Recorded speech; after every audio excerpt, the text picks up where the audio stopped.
Hi, my name is Vinayak Sharma and I am recording this video for my seminar over the topic Strengths and Limitations of Quantum Computing. My able supervisor for this seminar is Mr. Anurag Jain. Let me introduce about myself. I am a student of Government Engineering College Ajmer, Rajasthan, and I am pursuing my Bachelor of Technology in Computer Science Engineering, and currently I am in my final year. So let's get started.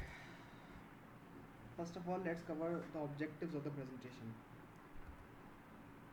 So at first we will iterate the formal definition of quantum computing. Then we will talk about the history of quantum computing, like what has happened, what sort of research have happened and all of that. Then the current scenario of quantum computing, important concepts of quantum computing, challenges and limitations of quantum computing, strengths of QC, and possible applications of quantum computing.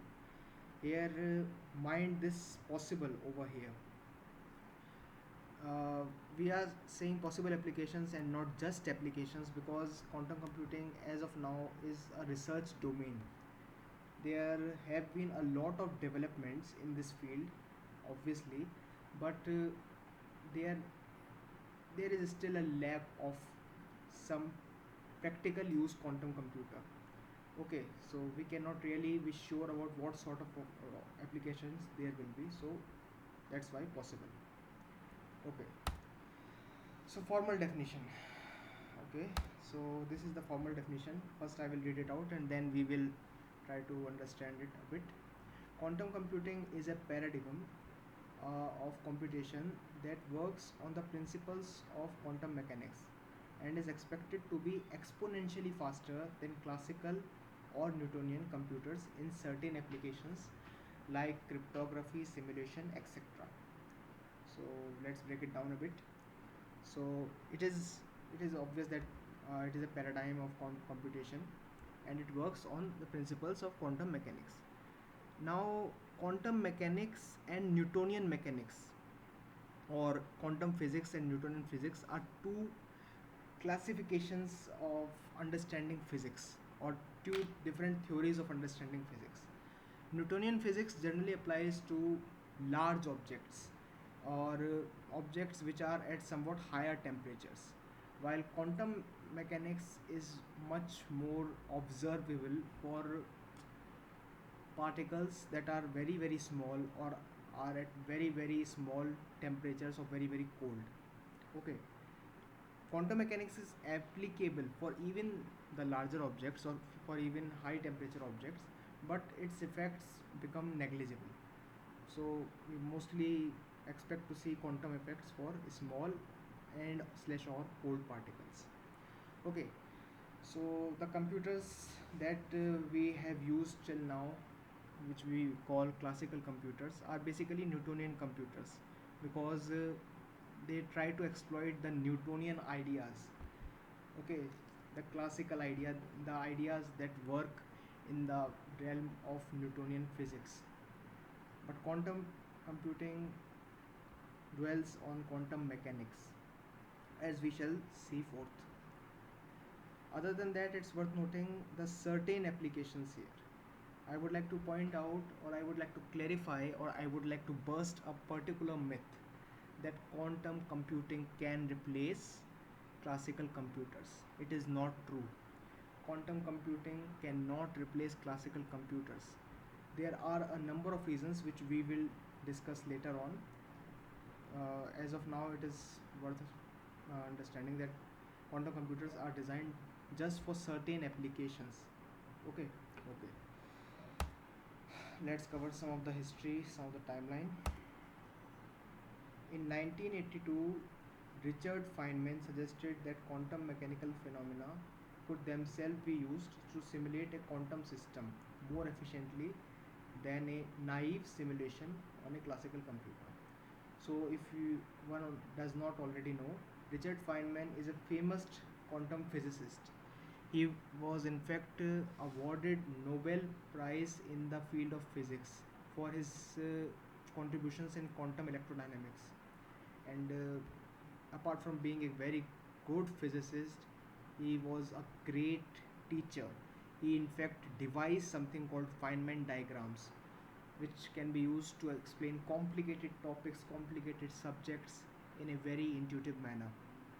So he basically said that, you know, it is natural, it is much more natural to simulate a quantum system by using a quantum system instead of simulating it on a classical computer. Makes sense, right?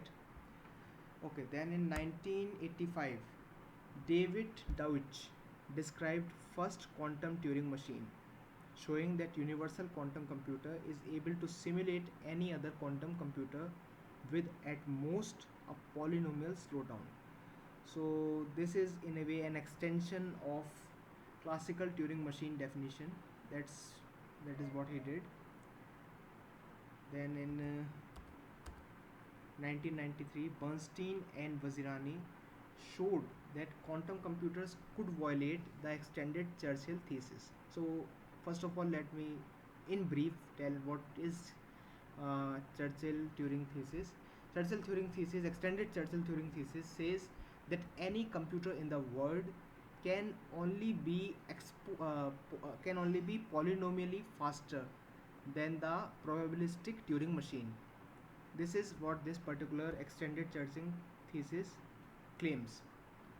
But Bernstein and Vazirani developed a quantum algorithm for performing a certain task, uh, recursive Fourier sampling, details of which are not important for this presentation.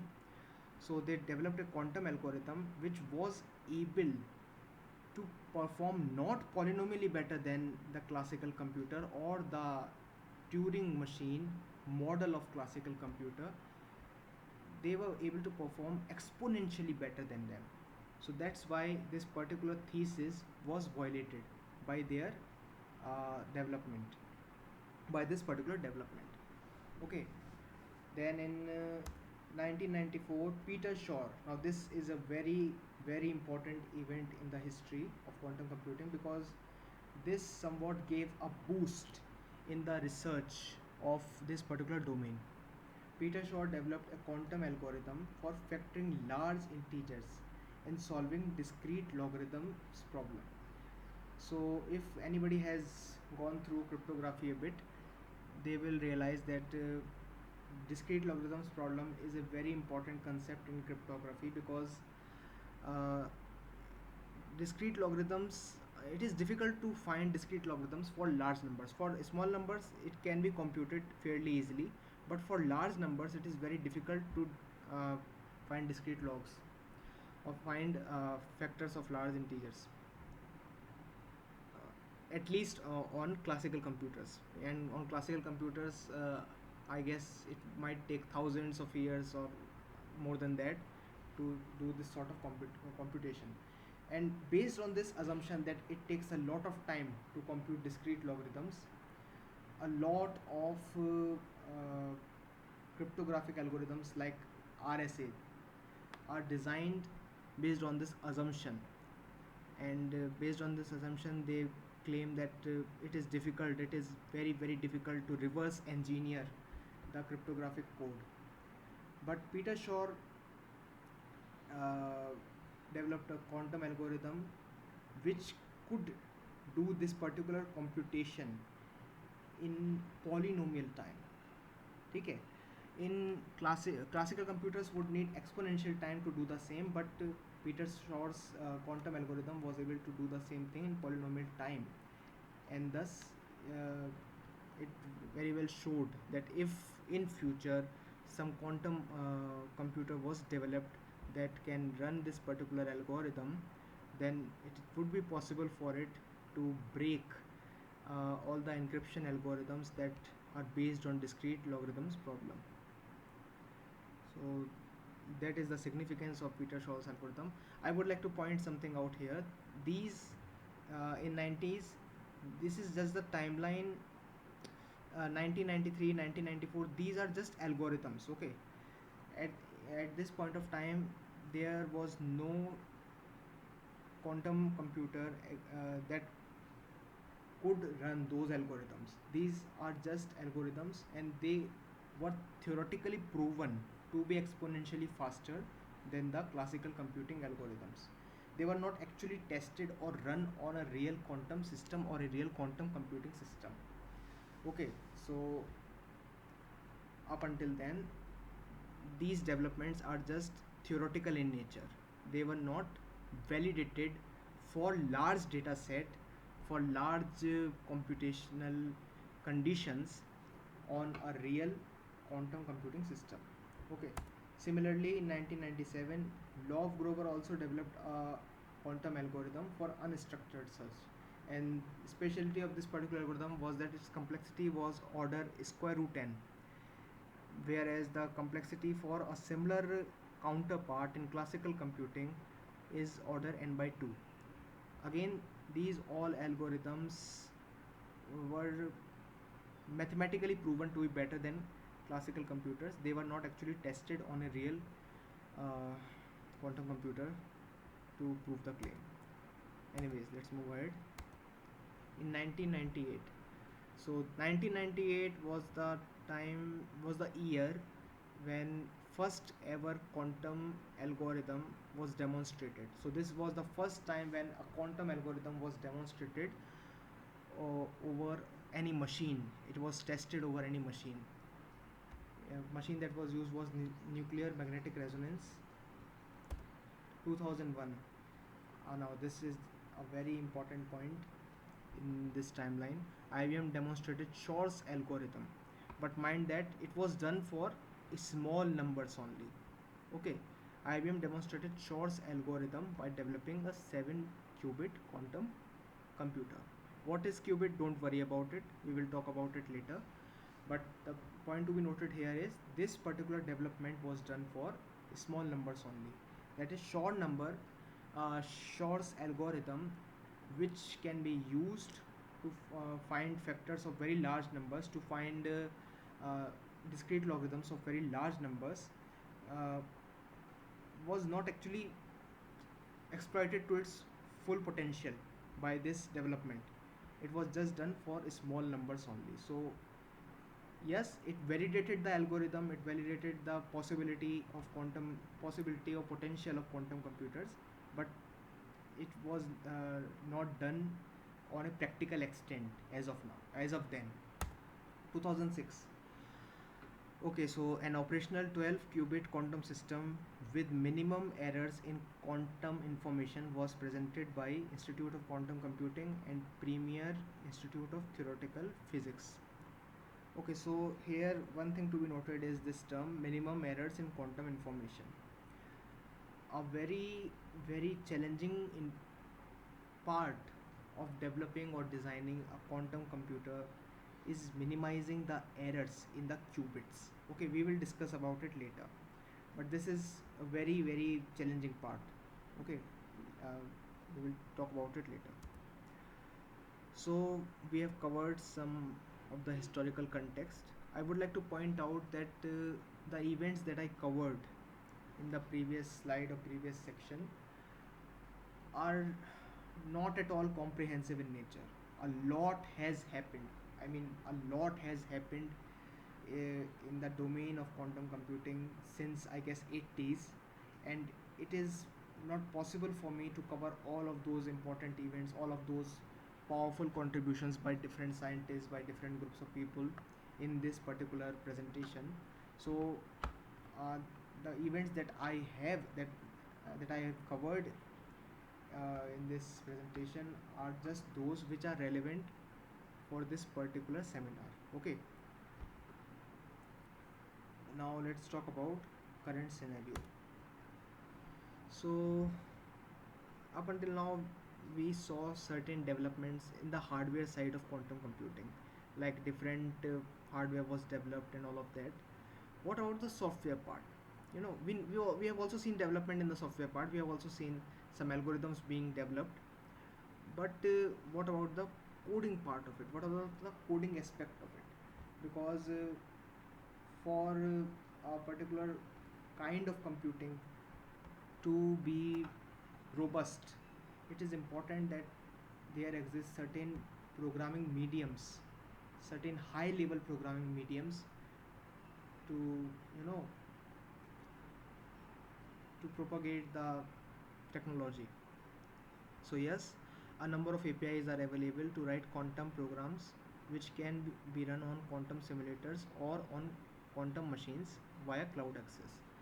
So there are certain companies like IBM, Microsoft, and Google who have made available their own APIs like IBM's QSI-Kit, Microsoft's QSharp, Google's Circ, etc. And these can be run. Uh, these can be used to create quantum programs which can be run either on quantum simulators on a local machine, or they can be run on some quantum machines or some quantum computers, experimental quantum computers, via cloud access. Cloud access is also important here because, to be frank, the future of quantum computer is definitely over the cloud.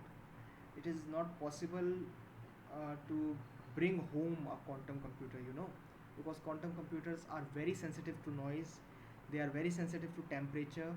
So maintaining all those constraints is a very challenging task. That's why cloud access is really the way ahead for them. Then a number of companies like IBM, IonQ, D-Wave, etc. have released commercially available quantum machines. So releasing commercially available quantum machines does not really mean that we are at a state where quantum computers are able to do practical computations.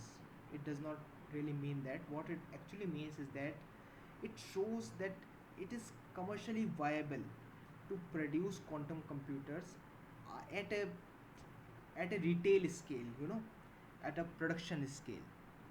That's all it proves. It does validates that, and it is important to validate that, obviously. But again, I would like to clarify that all these commercially available quantum computers cannot really be used for any practical application, or even if they can be used for certain practical application, like if some quantum computer can be used for addition or subtraction or multiplication or something like that, then the same thing can also be done by a classical computer as well. Then why should I, you know spend a lot of money on maintaining a very sensitive machine in certain set of constraints? Okay, so all I want to say is that commercially available quantum machines validate the concept of commercialization of quantum machines one day, but they are yet to validate the practical aspect or the practical use of quantum machines. Okay, then in October 2019, Google released a paper titled Quantum Supremacy Using Programmable Semiconducting Processor. In this paper, they claimed quantum supremacy. So, what is quantum supremacy? Quantum supremacy basically means that there exists a quantum computer that can perform a particular task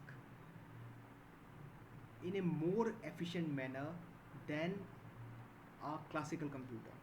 Okay, now the catch here is that the task that the set task which the quantum computer is performing can uh, can be any task. It need not to be a practical task, it can be any obscure task. Okay, so let's say that there is some very obscure task, like say there's quantum computer particular computer exists that can play a very obscure game, an obscure game of no apparent practical use, and it can play that obscure game much better than a classical computer. Well, okay, hats off to that particular machine, but it is still of no practical use for the industry, isn't it? So achieving quantum supremacy is not really, it is definitely a milestone. Obviously it is a milestone, but it is again not the milestone of feasibility. Milestone of feasibility would be achieving useful quantum supremacy. The keyword is useful. That is, when a quantum computer is able to perform a useful task better than a classical computer. Like say when a quantum computer can perform weather predictions much better or in a much efficient manner than a classical computer can, or when a quantum computer can perform astronomical calculations or computations in a much better way than classical computers can, then we will say that the we have reached useful quantum supremacy. So yes, Google has indeed reached quantum supremacy, but it is definitely a milestone, but it is not a milestone of practical feasibility as of yet. Okay.